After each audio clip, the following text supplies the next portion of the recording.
The Katipunan Dialogue Podcast, where we hold conversations on national security and foreign policy. Magandang araw sa lahat ng mga naka-tune in ngayon dito sa DZUP 1602 and welcome to the first episode of the newest season of the Katipunan Dialogue Podcast, where we hold conversations about national security and foreign policy. Nagbabalik ako, Aaron Malyari of the UP Diliman Department of Political Science as your host for this season. The Katipunan Dialogue Podcast is brought to you by the Strategic Studies Program of the UP Center for Integrative and Development Studies o UP-CIDS.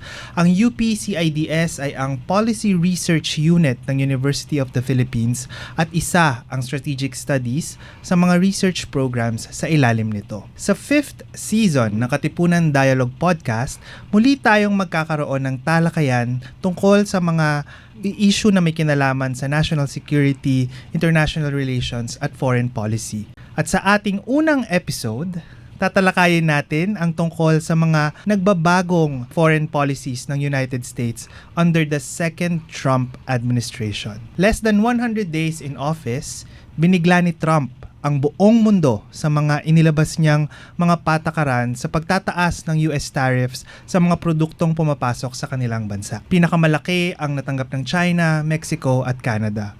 Ganon din, nagkaroon din ng pagsuspinde sa funding at mga proyekto under the USAID, pag-alis sa World Health Organization at sa Paris Agreement on Climate Change. Ganon din, nagkaroon din ng pakikipag-negotiate sa Russia para matapos na ang kaguluhan sa Ukraine. At panghuli, may kita natin ang pagtutulak sa ibang mga kaalyadong bansa ng United States na gumastos ng mas malaki sa kanilang military capacity. Sa Pilipinas, nanindigan si President Ferdinand Marcos Jr. na hindi dapat mangamba ang mga Pilipino dahil sa pronouncement ng US that it maintains its ironclad commitment to the country. Sa harap ng tumitinding rivalry ng US at China, ano ang implications ng foreign policy ni Trump sa sinasabing nagbabagong world order? Nakakatulong ba ito para i-maintain ang kapangyarihan ng Estados Unidos sa buong mundo? O is it doing the other thing and the other way around? Ngayong araw, makakasama natin si Assistant Professor Edcel John Ibarra mula sa UP Diliman Department of Political Science para magbigay ng kanyang mga insights sa ating topic ngayong episode na ito. Assistant Professor Ibarra is a distinguished scholar in the field of strategic studies. He is the managing editor of the Philippine Political Science Journal, and he once served as the officer in charge of the Strategic, Territorial, and Maritime Issues section of the Center for International Relations and Strategic Studies ng Foreign Service Institute. Ito yung think tank ng Philippine Department of Foreign Affairs. Welcome sa Katipunan Dialogue Podcast, Edcel. Hello, magandang araw sa iyo, Aaron. Maraming salamat sa pag-imbita sa akin. Okay, no? So siguro bago tayo pumunta sa mga ipinatutupad na pagbabago ni Trump in terms of the US's diplomatic approach, kumbaga, baka mahalaga din na i-discuss natin kung saan ba nanggagaling o ano yung pinag-uugatan ng mga nakikita nating pagbabago na ito, no? So, bilang paunang tanong siguro, paano natin i-describe yung situation ngayon sa United States, at least domestically and to some degree internationally, at ano yung nakita nating influence nito doon sa pakikipag-ugnayan ng Estados Unidos sa ibang mga bansa? Okay, so let's focus on the domestic factors first, right? So, ayon sa mga survey na inilabas bago at pagkatapos ng re-election ni Donald Trump, merong sabihin nating tatlong issue na namamayagpag sa kanilang lipunan na concerns ng mga Amerikano. Una dito, immigration. Ang perception ng mga Amerikano ay masyadong maraming illegal migrants. Pangalawa, binabanggit din sa mga survey na Americans are also concerned about crime. Mm-hmm. No, and this has an intersection with immigration as well, no. In America, the perception is that crime rates crimes have been increasing, although pag tiningnan mo yung totoong datos, crime rates are relatively stable, Yeah. but people are perceiving that crime has increased and that they have ascribed part of that perceived increase in crime to the rise of illegal migrants. So sinisisi nila yung illegal migrants sa pagtaas di umano ng krimen sa kanila. No, pangatlo are economic problems, no. Chief among these is inflation, pagtaas ng presyo, no. Another problem that has been a core concern among Americans ever since is yung budget deficit o yung masyadong malaking paggastos ng kanilang gobyerno relative sa na revenues ng kanilang gobyerno. And after the COVID pandemic especially, there has been a rise in homelessness in the US. But I think it's important to highlight at this point that these are perceived economic problems. If you look at the hard data, no, ironically, the economy of the United States is quite strong for an advanced industrial country. But even though, for example, the merong GDP growth na naranasan in 2024, no, people are not perceiving it as such, in part because there's this real problem of falling wages or falling real wages, no. Tumataas naman yung wages nila, but but because of the high prices, people are not feeling it. So there's this disconnect between the real performance of the economy and their perception that the economy is not functioning. No, so in all these three problems, economics, crime, immigration, only Donald Trump and the Republican Party has been able to present themselves as having the solution. So for example, in economic problems, yung sa budget deficit, matagal na yung plataforma ng Republican Party that the government should spend less so that the deficit is not that huge. No, but Trump also campaigned on lowering prices. And he did so by promising tariffs. Yung mga nakikita natin ginagawa niya ngayon, no. And most dramatically, no, Trump has presented himself as the solution to the immigration crisis. Because of those enduring factors, meron naman natong mga factors na to even during the Biden administration. But because of these enduring factors among American voters, they decided to re-elect Trump. No? May nakikita ka bang difference nung Trump 2.0 from Trump first term? The main difference is that Trump is bolder now. Okay. No, I think in part because alam niya na how it works. He has been a president already. The second part of it is that he has been persecuted by politically, legally by many of his enemies, and so he now is bolder to do things. Alam niya na kung ano yung kailangan niyang gawin. Alam niya na kung sino yung mga kailangan niyang targetin. No, and ang description nga dito sa first 100 days ni Trump has been that Trump is in a parang blitzkrieg, no, signing executive orders left and right, no. Ironically, even though the Republicans gained a trifecta, meaning meron silang control of both houses of Congress and the presidency, President Trump is not relying on Republicans in Congress. He's doing things on his own, like a proper strongman, if you want to put it that way, and doing things fast because again he knows what to do already, and he knows whom to target. Okay. No, unfortunately.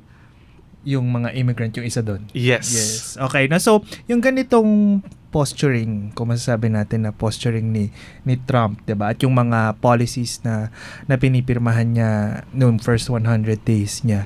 Marami yung nagsasabi that the US seems to deviate from the world order that it helped in creating, right? Especially in the post World War II period, no? So nakita natin na nagiging mas isolationist siya. Tas may mga nagsabi na rin naman na Trump's foreign policy is very transactional, no? So ano sa tingin mo yung magiging epekto nito? Ano yung pagtingin mo doon sa ganitong view that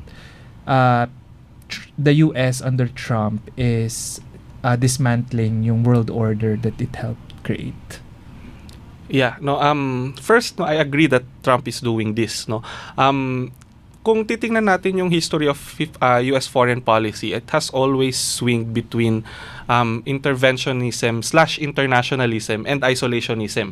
So may instances in American history wherein they really have favored an isolationist foreign Monroe policy. Doctrine, diba? Yes, or more interventionist foreign policies. And Trump to a certain degree fits that pattern, no, of the US being isolationist at one point in time and then magiging interventionist, internationalist siya in another. But the difference, I think, with Trump is yung nabanggit mo ngang transactionalism niya, no? When we say transactionalism, what matters more for Trump is scoring points, however he defines it. At the danger in that is that even if the priority is scoring points, even to the detriment of values. No, so even though for example the US has been isolationist or interventionist, democracy promotion has been a pillar of its democracy, and democracy promotion have been pillars of its foreign policy. But under Trump, because he's transactionalist, wala na yon, no. Even though the United States was isolationist at certain periods in time, they did support international institutions, and as you mentioned, they created the milieu of international organizations that we have right now. So they're partly responsible for it, in part because they believed in multilateralism. But even that is under threat under Trump because he does not believe in the value of internationalism. May economic dimension yung post-World War II order na ginawa ng US, no? And that economic dimension is favorable to what we call neoliberal policies. Yung Bretton Woods institutions. So privatization, free trade, minimal government intervention, etc. Unfortunately, under Trump, even that economic dimension is under threat. Trump seems to be in summary, no, Trump seems to be undoing what the United States has done, and some have said that the US has depended that the US's hegemonic power has depended on these post-World War II institutions, and so therefore Trump is also undermining the basis or the foundations of US power. I think pwede nating i-dovetail yung next question ko dun sa binanggit mo about the neoliberal world order. Napakalaki nung naging impact, lalo na sa mga news cycle, noong polisiya ni Trump ng pag-impose ng higher tariffs. Para sa'yo, ano yung magiging impact, no, sa international order at sa mundo nung approach ng US na ganito, na nagki-create siya ng ganitong mga tensions, no? Tapos yung context din na merong mga nagcha-challenge doon sa US, no? Ito ba yung nakikita natin na the fall of the US, na ito na ba yun? Ito ba yung simula nun? Oo. So una sa lahat, I'm not an economist. So I should preface my answer by saying that I'm not very well versed about how these things work. But I'd like to begin by saying that one of the biggest ironies of that tariff thing is that sa aking palagay, it's impossible for you to become a superpower without incurring trade deficits. Meaning, as a superpower, you really have to import more than you export. So, kasi kailangan mong maglabas ng pera, not exports but pera. No, which will eventually go around and become things that you import back to your country. No, so that's one. I think therefore that the United States economic influence in many countries will wane because of this. Kasi ang ibig sabihin nito, if they want US companies to manufacture in the United States, that means they don't want they don't want investment to be foreign, right? To be made in foreign lands. They want investment back to the US. So that means that FDI is not going to be an economic leverage anymore by the US. And for developing economies such as the Philippines and many countries in Southeast Asia, foreign direct investment is such a huge incentive. Totoo. No, malaking impluwensya yan sa mga bansa na nandito sa Southeast Asia. So yun yung sa palagay ko in the long run this is not tenable, no. Nag-aano na nga siya ngayon, 'di ba? Nagba-backtrack na siya. Oo. Yun nga kailangan nating makita if Trump really does insist on these tariffs. I would agree to you that we can mark this as the day that the United States has begun to decline. But perhaps it's too early to tell kasi baka mag-backtrack si Trump.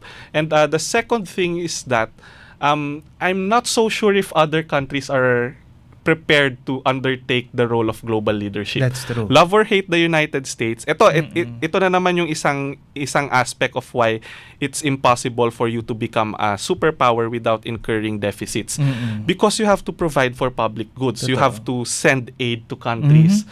Nobody else would do it. If you are a superpower, you are the only country that could do it. And even other countries, China is not taking on global leadership roles. No, the European Union is not. No, they're not prepared to spend the way that the United States has spent in preserving or in delivering these global public goods, so to speak. No, so kung gusto mo talagang maging superpower, you have to pay. And America does not want to pay right now, and that I think will hurt its chances in maintaining its superpower status. In the long run, I think that's the effect. But since Trump is erratic, hindi natin alam hindi natin sure. Baka mamaya pagkatapos makinig ng podcast na ito, wala na pala yung mga taripa. Iba na yung ginawa niya. Iba na yung issue. That's true. So we don't know. But if this continues, I would agree that this would mark the beginning of the decline of US power. Kung ipilit niya. Okay. Now, so, ngayon, let's go to the Philippines. Siyempre, we all know that we are an ally of the United States. We have a standing treaty with them, the Mutual Defense Treaty. Pero, di ba, nagkaroon din naman ng 17% tariff increase sa atin, 'di ba? No, so nag-impose din siya ng ganyan, no? So especially with our, of course, strategic concerns in the region with our disputes with China, and then of course many other economic and political concerns that we have. Ano sa tingin mo yung magiging epekto nito sa Pilipinas, yung ganitong erratic behavior ni Trump, or if you may, no, paano tayo magre-respond? Sa akin, the proper policies, I think, is not to further irritate him. Kasi iba, if you incur his ire, baka kung ano-anong he's not going to base his policy on some rational decision-making model. No? So, kung anong maisipan niyang i-impose sa atin, baka bigla niya na lang i-impose. No? This is why, to a certain degree, I agree with the policy of the current administration. With regard to the tariffs, no? Dinownplay nila yung tariffs. I think that's the correct strategy for now. No? This is, it poses like a collective action problem kasi. I think it's good to fight back against these tariffs if you get other countries on board in fighting back, but no one wants to do it. So at least no one wants to like take the lead role na let's fight back. Walang ganun. So China is taking that role, no, but other countries are not joining it, no. ASEAN, no, here in Southeast Asia, all countries in Southeast Asia have agreed not to retaliate. No, so Thailand is negotiating. Thailand is negotiating. We are also going to negotiate if we're not already starting it. So they downplayed it. No, sa totoo lang, in a sense, I was quite surprised that we were imposed a higher tariff. No, pero if you look into the bigger picture, the government spokesperson kind of makes sense. Nasabi niya, we didn't receive the highest tariff, no. Which is true. No, and that's in part because of our economic inefficiency. No, we are in this situation in part because hindi natin nakuha yung gains during the first Trump administration. So remember, the first Trump administration launched a trade war against China. No, and American companies in China, ang tawag nila friend shoring. No, so lumipat sila sa mga bansa na friendly sa Amerika. At ang nilipatan nilang mga bansa ay Vietnam, Thailand, Malaysia, no, hindi Pilipinas, because even though the Philippines is a treaty ally of the United States, the Philippines does not have a friendly investment investment climate. No, meaning that our economy was not attractive enough and competitive enough for these foreign companies to friendshore to the Philippines, no. So because we missed that, it made us resilient, so to speak, dito sa round of tariffs na to, no. Kaya relatively mababa yung tariff na na-impose sa atin dahil hindi tayo nag-benefit from the first trade war, no. Compare the situation with Vietnam, for example. Many American companies moved to Vietnam, and because they moved to Vietnam, they manufactured there. Vietnam now has tons of exports to America, no, and that means that the US has a huge trade deficit with Vietnam. So that's why Vietnam is imposed, like, I think about or more than 50%. Yes. No, so dahil nakinabang sila sa first trade war, nandun yan sila ang sa napala zone, nila, sa so to zone na speak. pwedeng tirahin. Pero dahil tayo, because our economy is mediocre, it has made us ironically more resilient this time around, no. In terms of security cooperation though, I think our relationship with the United States will prosper under not prosper, but be okay under the second Trump administration. I think this because we had a good experience during the first Trump administration, no. Kung nagpapanik tayo ngayon, nagpanik din tayo nung first Trump administration. But that panic has been felt before, and the Philippines prepared for the worst. But the Philippines actually got the best outcome, I think it did, under the first Trump administration, no. And those outcomes include, for the first time, no, guarantees under the Mutual Defense Treaty that the Philippines will be protected by the United States in the South China Sea. Matagal na nating hinihingi yan eh. Yung yung statement, yung guarantee, definitive na guarantee na yun. That the Mutual Defense Treaty applies to the South China Sea. Hinihingi na natin yon ever since kay George W. Bush, kay Obama. They never gave it. Only Trump gave it to the Philippines, no. And Trump went further, no. Trump also said that paramilitary attacks or attacks coming from maritime militia vessels, which is what is the majority of Chinese vessels in the area are. So sabi ni Trump, even paramilitary attacks are covered by the Mutual Defense Treaty. And most radical, I think, is that the United States abandoned its position on neutrality on the maritime aspect. No, on the territorial aspect of the South China Sea disputes, the United States is still territorial aspect. The United States is still saying that we take no position on whoever owns whichever what feature in the Spratly Islands or Paracels or whatnot.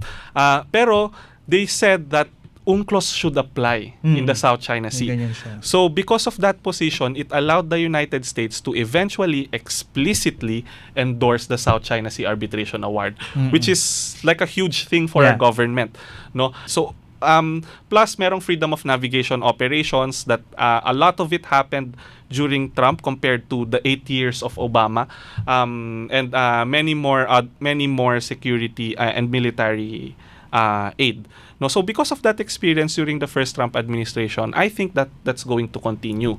No, a big caveat here is that I think there is a bifurcation, no, of US foreign policy. What this means is that I think the United States now is carrying a different foreign policy towards Europe and the West, quote unquote, than towards the Pacific. No, so dalawa ngayon yung it's unfair to compare what Trump is doing to Europe and what the foreign, and infer from that the US foreign policy in the Pacific. No, because I think magkaiba na eh. Inaaway nila yung Europe, no, spend more on your militaries, no, before the United States will help you. Pero in this part of the world, it's different. The messaging is different, no. The messaging of the United States is that in Philippines and Taiwan specifically, no, we will help you. Okay. No, we will help you counter the threat posed by China. Even in the Pacific though, meron ding a little bit of bifurcation within the bifurcation in the sense that iba yung treatment apparently towards Japan and South Korea and Australia towards the Philippines and Taiwan. And I think it's a recognition that the Philippines needs help. Compared to these countries which can pay for their own defenses. No, it's a recognition by the United States that we still need help. And so I think because of that recognition, we're probably going to be okay. Siguro to close this conversation that we have, no, I want to pick your brain a little bit. No, kasi sinasabi mo nga kanina na it's highly unlikely for the US to give up its security efforts dito sa Pilipinas, yung ating mga nakukuha mula sa kanila. Hypothetically, if ever maisipan ni Trump na gawin yun, na what if all of a sudden, sabi niya, i-push niya yung isolationism to its extreme, na wala na tayong bases sa US, we recall everything, we'll just be concerned about our own borders, we build walls around the country. Kung ganun yung maging posturing niya, ano kaya yung magiging impact nito sa atin, and how should we respond, especially with our geopolitical concerns? Well, to be fair to the Philippines, no, I think we're going to be fine. Paren? No, Okay. in part because we're not relying on the United States too much anymore. No, I say this because the government in recent years has really become serious in undertaking yung defense modernization. And if you look at where the Philippines procures its defense modernization assets, some of it, yes, are from the United States, but some of the big players are South Korea, for instance. For the ships and aircraft, we buy from South Korea. For the missiles, we're buying from India. So, hindi tayo ganon ka-reliant defensively in our defense modernization effort to the United States. Okay. No, it's good that the United States is helping us modernize our own military, but if you look at the breakdown of where we actually buy, no, hindi lang naman sa US. No, the other aspect of it is that since 2014, I think there has been a market shift in our strategic policy, in the Philippine strategic policy, and that market shift is in trying to reduce our security reliance in the United States. No, so I'm not sure if it's 2014 or 2015, but in 2014 or 2015, for the first time ever, we signed a strategic partnership with Japan. No, a strategic partnership is like an alliance light. Ngayon kasi tino-throw around yung word na alliance lightly. No, in international relations, the only true alliance is one that you have a treaty with, no, collective defense treaty with. No, but the next level to that is strategic partnership. No, short of an alliance, short of a formal without the full commitment. Yeah, short of a formal full commitment, a strategic partnership is like an informal commitment that we're going to help you and we're going to help defend you, and we did that for the first time ever with Japan. No, and since then we have been expanding our strategic partnerships. No, so hindi na lang Japan sa ngayon, we also signed strategic partnership agreements with Vietnam, with Australia, and with South Korea. And I think there are more in the way, no. And even if we look, for example, sa visiting forces agreement, no, we always think visiting forces agreement US, no, but the more technical term for visiting forces agreements in general is status of forces agreements. Meron tayong status of forces agreements with other countries, no. In mid 2000s we signed one with Australia. Very recently meron tayo with Japan, no, the reciprocal access agreement, which is also a status of forces or visiting forces agreement. And they say that we have also or are also finishing negotiations for one with New Zealand and Canada, and one is on the way with France.